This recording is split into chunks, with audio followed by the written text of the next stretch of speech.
Good morning, everybody. It is early morning, the 28th of February, and I'm just going to kind of take you down and walk you through the garden here and everything that we're doing. In the meantime, I'm going to kind of update you on the COVID-19 virus that's spreading around the world and what's happening here in the Philippines. And, well, I'll tell you, it's a mystery here of exactly what's happening. The news is so limited that, and I'm sure it's being completely controlled.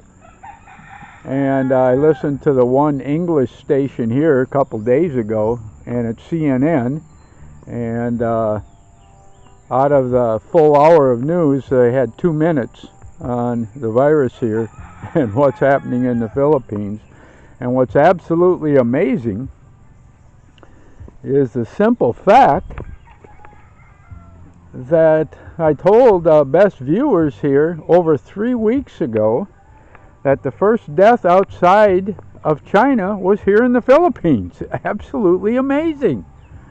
That was 3 weeks ago. 3 cases of the COVID-19 virus. And her husband died. And the 2 other cases are supposedly cured. And guess what? No more cases here in the Philippines in the last 3.5 weeks. Yet, from the news I've gotten, and it's kind of spotty, and don't quote me on any of this, because I've heard different stories, is that this lady traveled from Wuhan, China, to Manila, the capital here in the Philippines. From there, on I think the 21st of January, from there she traveled to Cebu, and I'm assuming by air, and then traveled to, I guess, you can do it by boat and by ferry and by automobile to a certain extent. She traveled to the city of Dumaguete on an island adjacent to Cebu. And then she flew back from Cebu to Manila, and on the 25th she felt sick, so she turned herself in and found out that she had the COVID-19 virus. And within a couple days her husband died, which is such sad news. But then again, not another case here in the Philippines in over 3 weeks.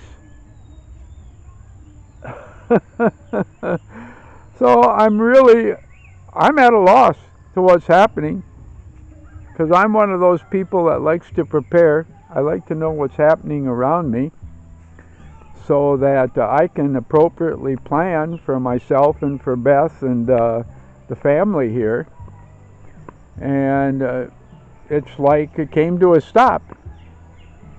And yes, they're monitoring a lot of people as they've brought Filipinos back from areas that have been infested with the COVID-19, but nothing here. And I guess if you only monitor them and don't test them, you don't get no new cases. Wow, I'm absolutely amazed by what's happening. And of course, anybody that's kept up with it, which I'm sure a lot of people have, is a simple fact that it's now spreading through Korea and Japan and Iran. And now 50 different nations have at least one case of this virus, and it's taking off around the world. Wow, I am just absolutely amazed at what's happening. And what amazes me more is that there's just no news. So what do you do? And what do you believe? You go on the internet and you hear about every imaginable theory and opinion about what's going on, from this started in a farm market in Wuhan, China, to know it started out of a pandemic facility in Wuhan, to know this is the U.S. government sent this virus there and opened it up. Oh, jeepers, creepers. Like I said, pretty amazing. And everybody's opinion is about that. You know, oh golly.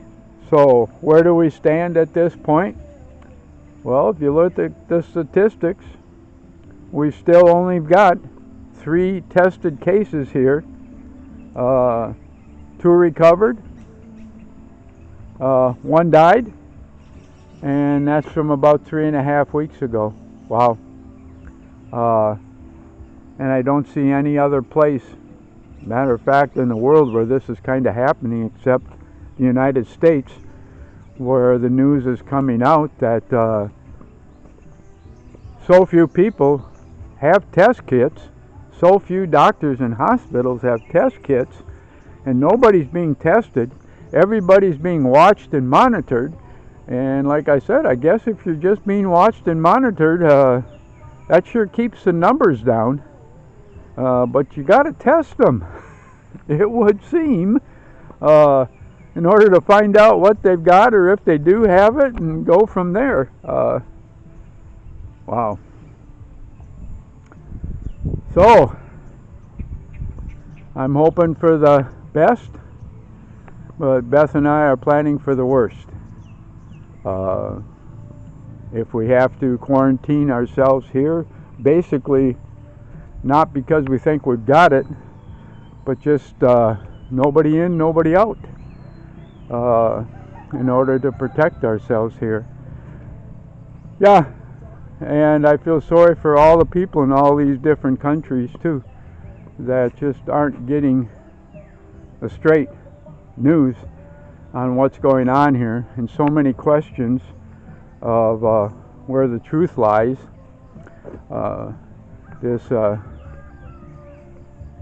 It's pretty amazing, and I can understand the government's keeping it quiet, because the countries that are starting now, especially Italy, Iran, Korea, Japan, there's panic.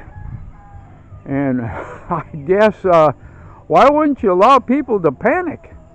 If you'd have prepared for this years and years and years ago, through food storage, through, there's so many different things that a government can do to protect its people from anything, from disasters to pandemics, whatever is coming, financial type things, and they just haven't done that. And it's pretty amazing. So that's my spiel for today. And that's my story, and I guess I'm sticking to it. So until next time, everybody have a good day.